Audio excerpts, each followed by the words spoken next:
Hello, I'm Michael Cantrell, and you are listening to the Prison Officer Podcast, a place to have a conversation about the forgotten cops that work in this country's jails, prisons, and correctional centers. A place for me to try to make sense of a career spent working inside the fence with some of the greatest people that nobody sees or recognizes for the important job they do to keep this world safe. If you love this podcast, hit the follow button, or better yet, share with your family, friends, or coworkers. Well, hello, and welcome back to the Prison Officer Podcast. My name's Mike Cantrell. I'm glad you've come back and joined us. Got a lot of stuff to cover today. I've been doing a bunch of stuff, and I want to share it with you. A lot of it has to do with things that are happening in corrections, big improvements, things I'm excited to be part of. So I'm going to go through a whole list of stuff, and we'll discuss each one of them. The first thing I want to start off with, of course, is Pepperball. And I want to thank Pepperball. I think they've been our sponsor here for more than 3 years. So they're what keeps the lights on and keep the podcast going, and I appreciate their sponsorship. If you get the chance, I know that Pepperball is going to be out at the Mock Riot in Moundsville, West Virginia, May 5th through 7th. So if you're out there and get the chance to go visit the Mock Riot, go say hi to Ronnie and Sharon. They're the ones that set up the Mock Riot for everyone and keep it going, and I'm very happy to know them. But Pepperball will have a booth set up, and so stop by the booth and talk to Carl. I think Will's going out there, maybe Joe, and stop by and talk to them and thank them for sponsoring the podcast. I would appreciate that if you would mention it to them. So if you get the chance, stop by and thank Pepperball. I'm also teaching some Pepperball classes coming up pretty soon. I've got one in April, Williston, North Dakota. My fault. Williston, North Dakota. Then I got another one in Taos, New Mexico coming up, and then Samarkand Training Academy in North Carolina. So if you're interested in one of those classes, go to www.pepperball.com. That's our sponsor, and check out the training schedule. And I'd love to see you in one of the classes. So another big thing that happened this year for me, and I think for corrections, I got invited I've been a member of ILEETA for quite a while, the International Law Enforcement Educators and Trainers Association. So I've been doing that for quite a while. I think I wrote my first article for the Journal back in 2014. So I got invited to come in and be part of the advisory board on corrections. So I'm very thrilled to be part of that, bring a little bit of my knowledge, my experience, what I learned from you guys, and bring that there for them to bring corrections into the fold, I guess is the way I'll say it.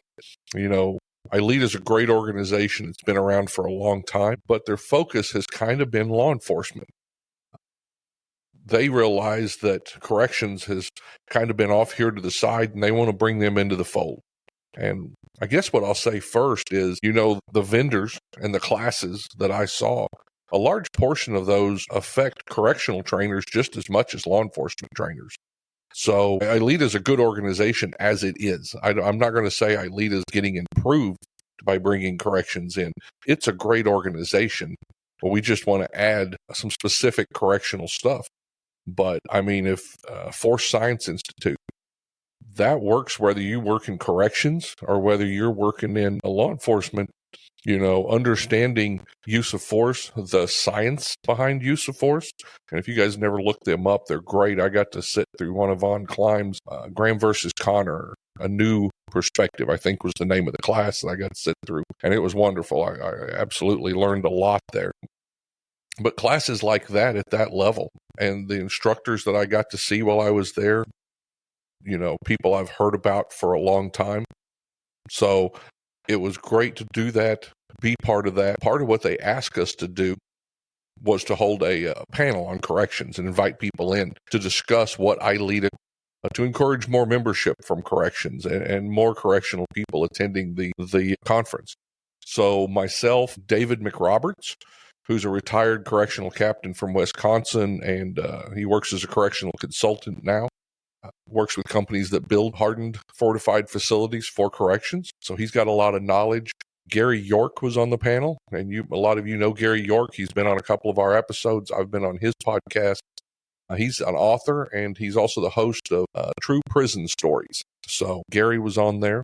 And then a new friend, which I hadn't met before, and I hope I don't tear up his name too bad, but it's Ron Scheidt, Cheidt. And he's a longtime probation and parole officer, an advocate, and correctional advocate. So those were the 4 people they put on the discussion panel. And then we had 2 different times, one on Monday and one on Friday, where corrections was invited, or everybody was invited. But we ended up with a lot of correctional officers, detention officers, probation and parole officers, instructors from everywhere across corrections were there. Even a representative from risk management who insures jails and counties.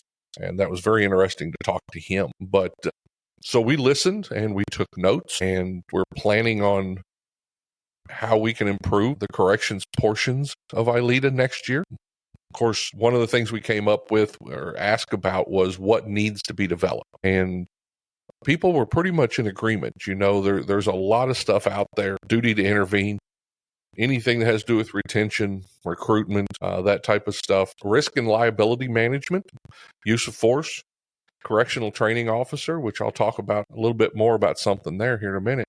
But those were all classes and subjects that people wanted to see more of in the correctional, scope of training. We also talked a lot about, I feel, and you guys may disagree, you may see something different than what I do. I feel like law enforcement gets a lot more opportunities at true leadership training. And I'm talking good leadership training, not what somebody at your agency just comes in and puts a PowerPoint together for 2 hours, which is what I got for a long time. So leadership training from outside sources, from people who have led and understand and are students of it.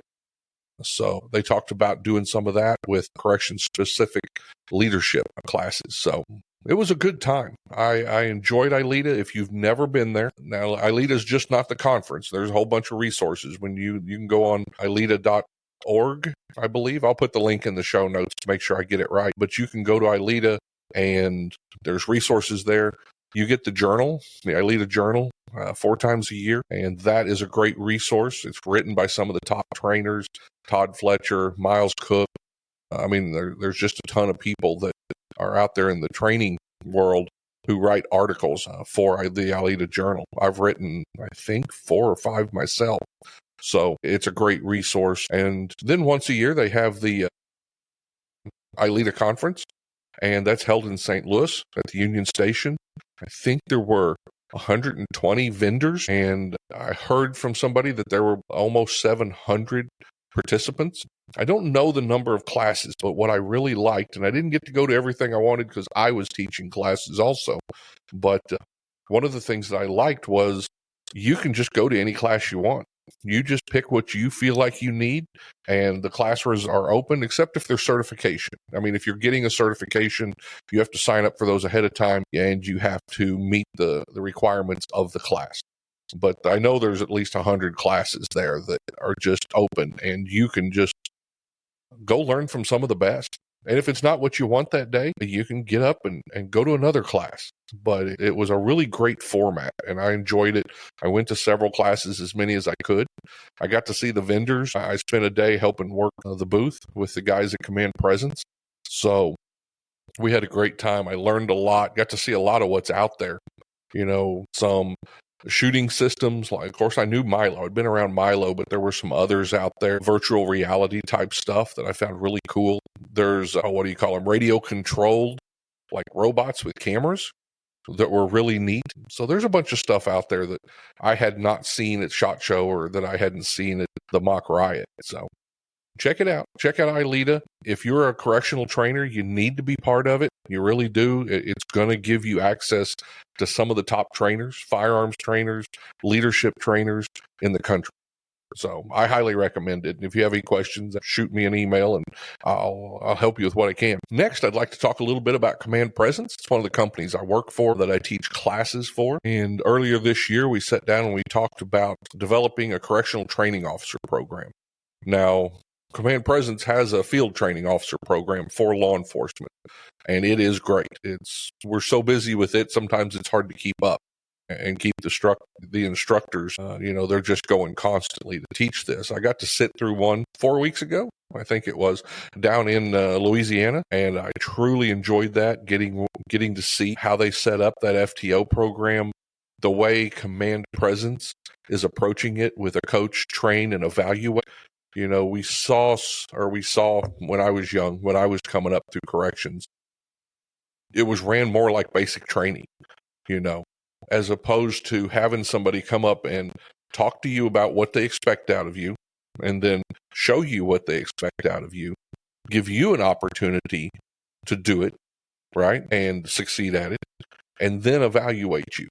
I was used to, here's what you do, come back tomorrow, we're going to put you through this, and you get evaluated right there. And if you didn't do it, then, you did it again, you did it again. And I really like this coach, train, evaluate method of the FTO program they have.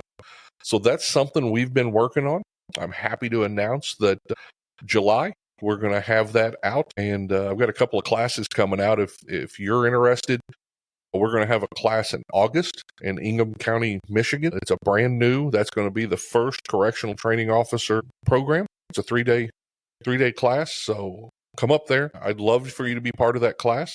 I've also got another one in September at Green Lake, Wisconsin, and love to see you at that one. If you get the chance, if you want to go to one of those, go to commandpresence.net. That's my company's that I work for. That's their website. Go check out commandpresence.net, and I'd love to see it one of those new CTO programs. Let's see, what else? If you haven't been on Corrections 1 in the last week or so, jump on there. I just got a new article up. It's called The Culture of Compliance, Breaking Destructive Patterns in Correctional Facilities. And, we're talking about leadership failures and when that happens, how that culture can turn toxic. We're seeing a lot of that in the news. The New York officers who were involved in that use of force up there, I forget what they're up to. I think the last I looked, there was 18 that have been indicted on that. And that's the way these things work. When somebody does something wrong, the tentacles go out. I was involved in one of those one time. I wasn't even at work when the incident happened, but I had worked control center a couple of weeks before.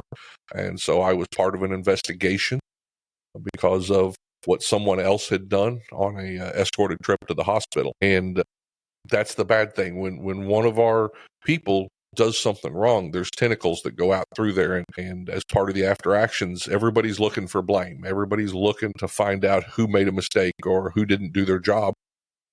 And it's not always a good way to learn or change what was wrong. But I've been through that. So, how do we stop these cultures that don't seem to have a duty to intervene, that aren't watching their people and aren't watching out for each other? Because the supervisors aren't always there. Sometimes it's you and me. You have to remind the guy working next to you or the girl working next to you, this is how we do this job. This is the correct way. This is the professional way. This is what makes our agency look good. This is how we build good culture for everybody that works here. And sometimes that's mostly up to the individual. So anyway, if you get the chance, go to Corrections 1 and take a look at that article. I think you might like it. I'd love to hear from you. Shoot me an email if you read that article and got something from it. I've already got a couple of people who I've talked to that have some very strong opinions about duty to intervene. And that's a tough thing to do. It absolutely is. So what else? Well, I guess the big thing I want to talk about while we've got a moment, I want you guys to keep your eyes out, and I'll be putting out some stuff on social media, Facebook, LinkedIn, and about my new book.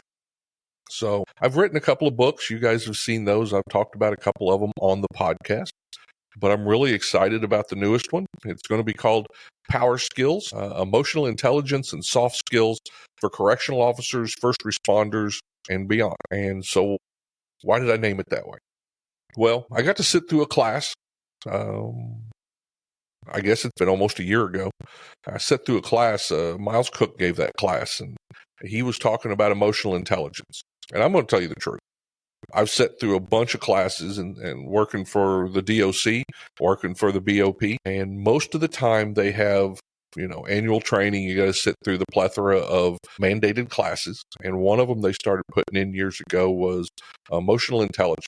But it was always taught by a psychiatrist or a psychologist. And so here's this psychologist up in front of a class full of, penitentiary correctional officers talking about how I should be more empathetic, how I should get in touch with my feelings, how I should get in touch with the feelings of the inmates. And any of you that know, any of you that have been around for a long time, that doesn't necessarily ring well right? It doesn't sound good to our ears. And we kind of become resistant to that because we're manipulated so much when you start talking about the word feelings, right? Correctional officers tend to push away from that. I don't have feelings at work, and I've said this for years. Somebody will say, I don't want to hurt your feelings. You can't hurt my feelings. I've got one feeling left, and it's hidden, and I've told people that for years. But so I never took emotional intelligence very serious, okay? So I'm sitting through Miles's class, and he's talking about emotional intelligence as a way to understand feelings. It's not so much the empathy, although you have to have empathy in order to detect and to understand what's going on with others. But if you can understand another person's emotions and moods and what's driving them, it gives you, and this is what he called it, he said superpowers. And that was where I got power skills at. It gives you superpowers to understand the motivation of the people you're dealing with. And that can be staff, that can be your boss, that can be inmates, that can be children. But if you learn to understand what feelings are going on, now you can understand what emotions are driving their behaviors. Okay? And Miles called that a superpower. And I was just like, wow, I've never heard it put that way. I've never thought of it that way. So that was the first step. I talked to a warden friend of mine not too long after that, and she told me that we were talking about what staff need these days. And she said, well, one of the things that's missing the most is just basic soft skills. And I said, soft skills? And she's like, yeah, the ability to go have a conversation, communication, just basic communication, which is something I struggled with, believe it or not. Productivity, self-care, wellness, teamwork. Some of those skills that, I grew up with, it wasn't unusual for us to be forced by a parent when you went to church or when you went to school, and they'd kind of give you that nudge. Well, step up and say hi to Mrs. So-and-so. Or my dad, have you shaken Mr. So-and-so's hand yet? Those were skills that we were taught. And a lot of what's happened with the cell phone, the digital age, is that the younger generation has lost some of the ability. I know I just had a conversation not too long ago. Someone texted me, and I said, well, hey, give me a call tomorrow. I'll text you. I don't want to text when there's, 14 paragraphs of stuff to say. I said, no, just give me a call. Well, I don't like phone calls. How do you do business? How do you communicate if you can't call somebody and have a conversation? Not everything can be done through text. So these were some of the things that I saw. So I started writing this. I think it probably started as an article, and then I grew it to power skills, emotional intelligence and soft skills for correctional officers. And so I started telling my stories. This is how I learned. I'll tell you one. I never was very good at small talk, right? I just didn't have time for it. I was busy. I had things to do. There was work to do. And when I wasn't working, I was trying to figure out how to get things ready for the next day, or I was getting ready to go home. And then I had stuff to do at home. So I never had time for small talk, and it wasn't a big priority to me. And when I became a lieutenant, one of the things we did was walk around and make rounds. Make sure that your officers are doing okay, see if they need anything, talk to them for a few minutes, and I really was struggling with it. And I'll be honest, one of the things I struggled with, I'm an unusual man. Pro sports doesn't really interest me a whole lot. I loved playing sports in high school. I competed in Highland games for years. I love being part of sports. I'll even jump in on a pickup game if somebody wants to. I like the activity. I like sports. I don't want to keep track of people's, free throw average. I don't want to keep track of their RBI. I don't want to know what teams win and what their game wins and losses this year is. It doesn't interest me. It's hard for me to sit still. I've got a friend that says I can't fish. I can't sit there like that. And I kind of feel the same way about sports. So I don't normally sit down in front of the TV and watch a sports game. So that was kind of a weakness, because what did most of the male officers, what did they use for small talk? And it was sports. They wanted to talk about sports, and so I haven't kept up on this, and I'm having trouble being part of that conversation.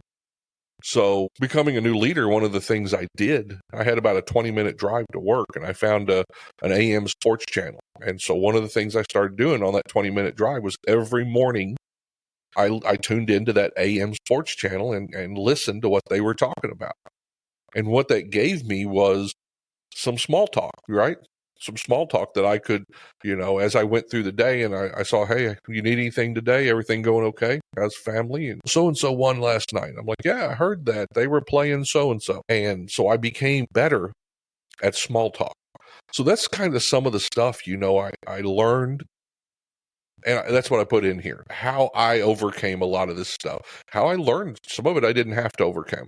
Some of it became naturally to me, but I had never put names to it before, right? Emotional intelligence isn't one thing.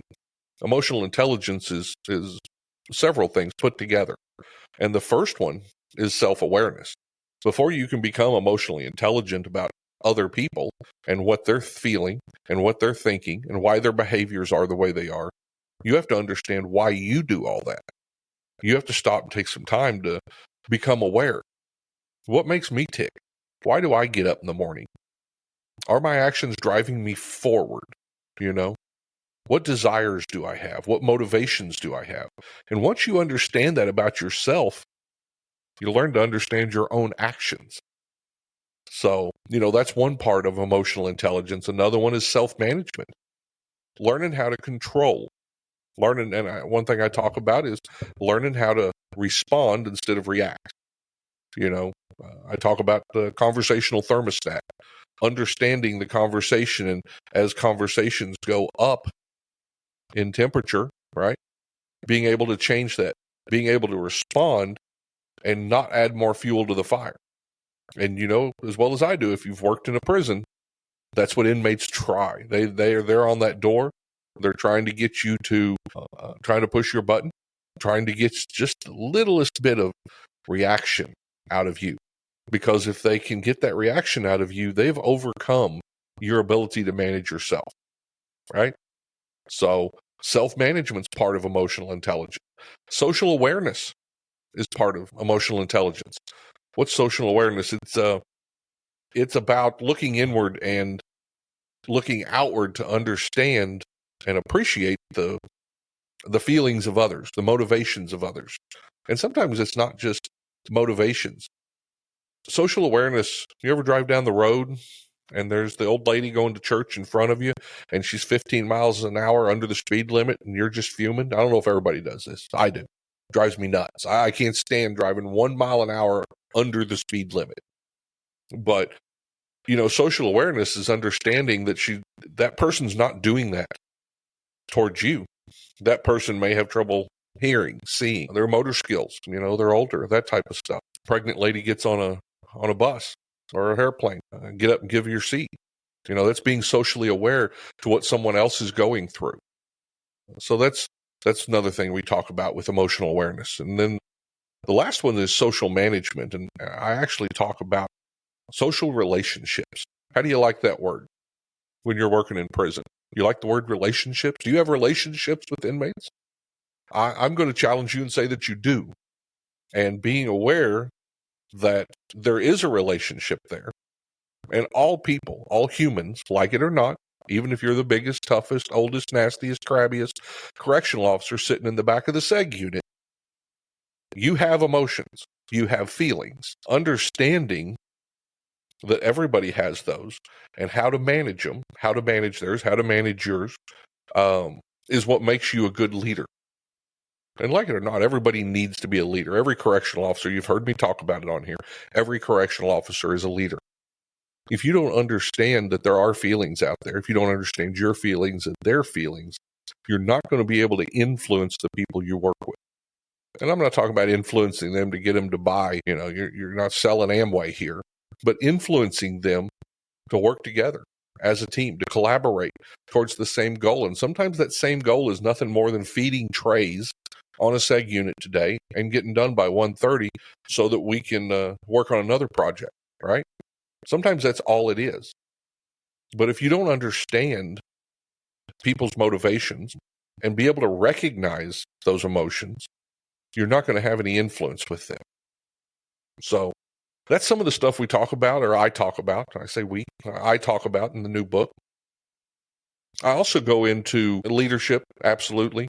How we influence up and down the ladder, how we influence inmates, how we influence our peers, how we influence the public, how we can change culture. An individual can change culture. I've done it. I've absolutely done it in the prisons I've worked in. How you present yourself and how you work changes culture. I'm not saying that you can fix everything, but you can change culture. People will follow your lead if you're truly leading and you're influencing people and they know that you care. People will absolutely follow you.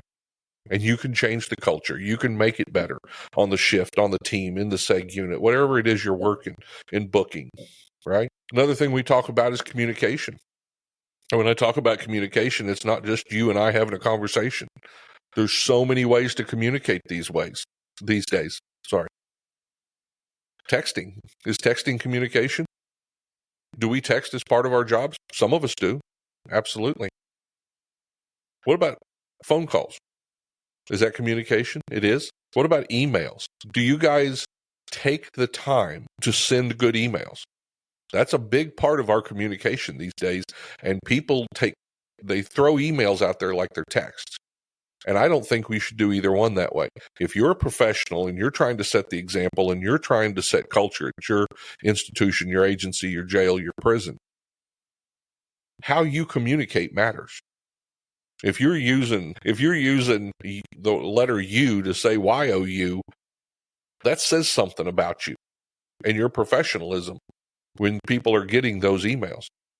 Learn how to write a good email. Learn how to use carbon copy, blind copy correctly. Okay? Learn about what to put in that email, how to review it, what you're looking for, how to walk away from emails. Most emails should not be sent the moment you write them. You should give it 5-10 minutes, maybe a day, maybe 2 days, especially if you're upset. Have somebody else read it. Have somebody else review it. Review other people's stuff and learn what good emails look like. It matters how you communicate. It absolutely does. We talk about productivity, how we do our job, how we prevent crisis, how we diffuse stuff. That's what a correctional officer does. But are we looking for time to make our agency and our housing unit and our shift better? Productivity is not a bad thing. And I almost feel like a lot of people have taken work and made it something to avoid. And, that comes from COVID when now we work at home. I want to work at home. Well, are you truly putting in 8 hours at home? I think we're finding out that a lot of people aren't. If you're working from home, you should still be doing the work. You should still be productive. And if you're at work, productivity matters. You're setting an example, not only for your peers, not only for the people working around you, but the inmates. I have had an inmate who came to me and he told me it actually meant a lot. He said, what he said was, don't you ever bang in? And I said, no, I rarely do. Unless there's something bad. If I bang in, something's wrong. He said, you're always here. You're always here early. He said, I've never seen anybody like that. I didn't grow up around people like that. The people I grew up around were always trying to figure out how not to go to work. Productivity matters. It's part of who we are. It makes us feel good about ourselves. It gives us a place for accomplishment. There's nothing wrong with it. We shouldn't avoid it. And then the final, I guess, thing that I'll touch on today is teamwork and collaboration. Are we good at working together in teams? Are we good at leading teams? Or when we all get together, and it's almost a statement on the nature of society right now. You put 5 people in a room and just ask them to communicate and come to a consensus, they can't hardly do it these days. Because every tiny piece of their feeling, every tiny piece of what they think is all that matters to them. And we've lost the ability to work as a team. We've lost the ability to collaborate. And collaborate is not a bad thing. You're not giving up your ideas. You're not giving up your thoughts. What you're doing is taking the best of each person in a group taking the best of their ideas, taking the best of their way to do something, taking the best of each person and putting it in a product that makes everybody better, that makes the product better, that makes it easier for us to move forward and get the job done in an effective way. So that's another thing I talk about. Anyway, I won't tell you the whole book. I'm not going to sit here and read you the whole book, but I really enjoyed putting this together over the last year. It means a lot to me. It really does. And when I got done, I realized that's why I kind of changed the title to Correctional Officers, First Responders, and Beyond. Because what corrections, and I hear this all the time with law enforcement officers. If I could, they'll say, if I could, I would have every police officer work 6 months in the jail before they went to the street. Why is that? Well, it's because one thing you learn in a jail, one thing you learn in a prison is how to communicate and how to talk, right? There's not very much stuff on my duty belt when I'm inside a jail or inside a prison, right? I can't go to the duty belt. I'm not carrying stuff in the back of my patrol car. Everything I've got, is in my soft skills, in those power skills of emotional intelligence and the soft skills of communication and teamwork and influence, right? So when I got done with the book, that's when I started thinking, this isn't just for correctional officers. Correctional officers are good at it, and my 30 years has taught me to be pretty good at it. So I don't want to just share this with corrections. I want to share it with anybody. If you're a dispatcher and you're dealing with crisis and you're dealing with emotional people on a phone, I think there's things you can get from this book. If you're a police officer, if you're dealing with crisis, emotional people, you need to influence people who are stressed and in crisis. I think this book is good for you. I think anybody, if you work in an ambulance, if you're a firefighter, I think if you're in the military and you want to be a good leader, I think you can get things from power skills. I truly do. So I hope you guys will check it out. Next couple of weeks, I just finished up getting it uploaded. The cover's getting done. So my goal is to have it out by the end of May, and I will, of course, put it out on social media and for all of you guys to see. And please take a look at it and let me know what you think. So, well, that covers quite a bit. I have been busy. I'm not lying. It's been a busy month. I'm ready to take a week off or two and kind of take a break before I head back out teaching some more. So before we go, I'd like to say thank you to Omni. Omni gives you the ability to watch everything everywhere. We have real-time locating systems that we are placing in prisons and jails, and they allow you to alert your staff to heart rates that drop. They allow you to tell where an inmate is every second that he's out there. One of the things that a couple of jails have been really interested in and have adopted is the fact we can do contact tracing. I can show you every inmate that an inmate's been in contact with in the last 24 hours, in the last week, in the last month. So that's something that's come along, and we're getting a lot of response for that. All of this information is clickable, the interface, and it's really easy to run the reports, and it works with your JMS system. So if you'd like more information on Omni, go to OMNI RTLS. That's OmniRTLS.com. And the RTLS stands for Real-Time Locating System. And if you have any questions, absolutely reach out to Mike at theprisonofficer.com. If you have questions about anything I've talked about today, whether it's corrections in ILEETA, whether it's Omni, Pepperball, or it's my new book, feel free to throw an email out there, Mike at theprisonofficer.com. I try to get to those as quick as I can. It might be 24 hours. At the most, it's 48, and I will get back with you and let you know. It depends on what I'm doing that day. So for everyone out there, take some time. Go find somebody inside that looks like they need just to talk. Go spend some time and ask them how they're doing, and then stay there for a minute and listen. That's the best thing we can do. Of all my years of corrections, that was what I found helps people the most, is to ask them, how are you doing? And then listen. We get so used to just waving or shaking hands and going down the hall. Spend a moment. Find out that they're okay. Corrections is a tough business. And for some people, and at some times, it's tougher than others. You may have the toughest, meanest, roughest correctional officer, but sometime during his career, you got some downtime, where things aren't going your way and you need somebody to pick you up a little bit. So reach out there to that officer and see if you can, brighten their day a little bit. Give everybody a smile. Anyway, I appreciate you guys watching theprisonofficer.com. As always, next week, I've got Tim Fosnot. Or not next week, in 2 weeks after this, there'll be Tim Fosnot on here. He's the owner of Arc Tactical. And then we've already recorded an episode 2 weeks after that with Brian Antonelli, former BOP officer with me. And so we're going to talk about a lot of stuff, but that'll be in 2 episodes from now. But anyway, have a great day, and I will see you later. If you enjoy these podcasts, the best way to support the Prisoner Officer Podcast is to share these episodes with your friends or family on social media. Let me invite you to visit www.theprisonofficer.com. If you haven't already, check out the Prison Officer Podcast on Facebook and click that little follow button. Or leave us a message, or better yet, leave us a review. And if you're listening to us on Apple Podcasts, Google, or Spotify, please click the subscribe button.